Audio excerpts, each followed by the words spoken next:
What is going on, everybody? This is BroncoJuggalo. Last night, the wife and I decided to watch a movie, but we weren't sure what to watch. So we decided to peruse Amazon. And we're flipping through, and we're looking at movies. Nothing really strikes our interest, or we had them all on DVD or Blu-ray. And I'm sitting there thinking, well, what do we want to watch? I want to watch something I haven't seen, or something I haven't seen in a long time. One of the two, you know. And you know how my wife and I both really love Mel Brooks films, and I love Monty Python. My wife likes Monty Python too, but I love Monty Python.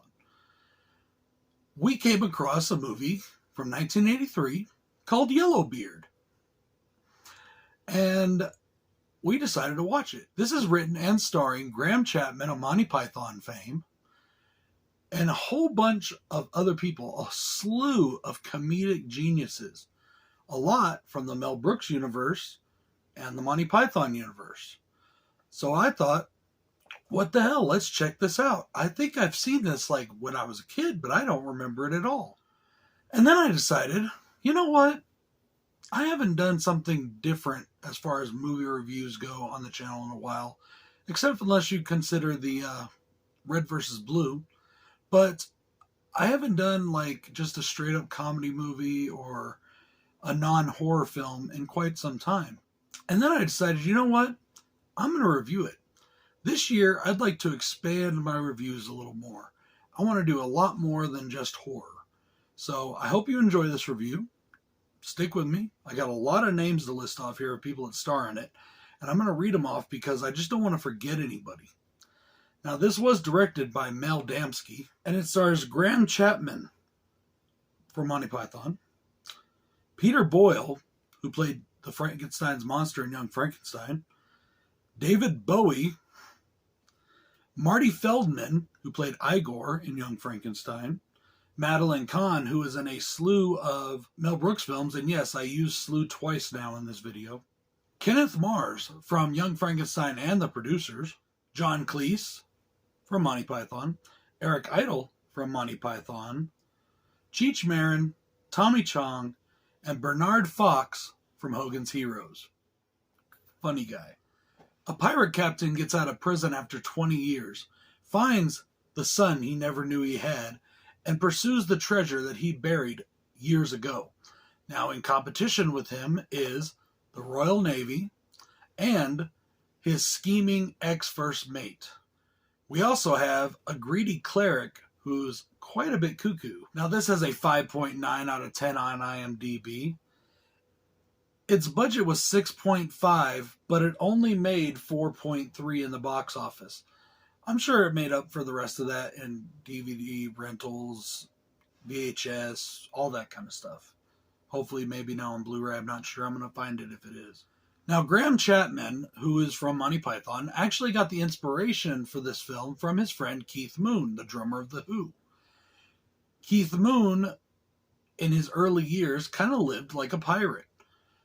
Just wild, out there rock star. And he always wanted to play a pirate in a movie. So Graham Chapman wrote this script, but Keith Moon ended up passing away, unfortunately.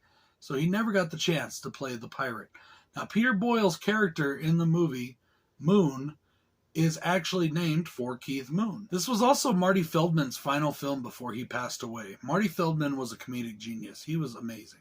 Both Eric Idle and John Cleese list this as one of the worst movies they've ever done. In fact, Eric Idle said this is the worst movie he's ever done.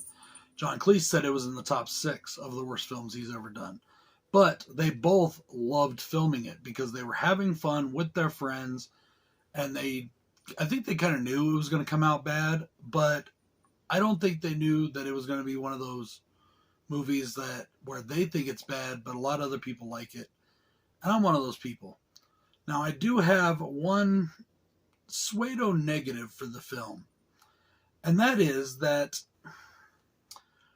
for all of the comedic talent in this movie, for the funniness of the jokes, and it is really funny. This movie is very funny. And all the great performances that are given by that cast. With all that being said, there's something about this movie that holds it back from reaching that tier of Mel Brooks and Monty Python. like the classic Monty Python, Quest for the Holy Grail, Life of Brian, that kind of stuff. There's something that just keeps it from reaching that. And I kind of think, I couldn't quite put my finger on it yesterday, but I think it's the script writing and how the script kind of meanders a little bit. The jokes are incredibly well written. I mean, that's one of my biggest pros, is that the physical comedy is funny as hell. Great physical comedy stuff. A lot of good slapstick. Just fun stuff. The verbal jokes are all awesome. Most of them remind me of Monty Python. They sound like they came out of a Monty Python movie. And that's awesome. That's great. I love that. The sets, the costumes, and the locations all look amazing. In fact, I think they transformed an entire beach in like Florida or something to look like the Spanish Main or something like that. They to make it look like Port Smith and shit. Awesome stuff. Really cool. And one of my favorite things about this movie is that it is so awesomely politically incorrect. Even for the 1980s. There's some subject matter in this film that they turn into comedy, which today people would be like, oh my God, I can't believe it. And this movie would be, I'm surprised it hasn't been banned. If it was made today, it would be banned. But at the same time, even in the 80s, that subject was taboo. And I'm not going to tell you what it is, because for those of you that haven't seen this movie, I would like you to see it. If you have seen the movie, you know what I'm talking about. Guys, I do recommend this film. It is a lot of fun. I had a blast with it. My wife had a blast with it. We had fun watching it last night. I hope you check it out, and I hope you enjoyed this review. Peace out, y'all.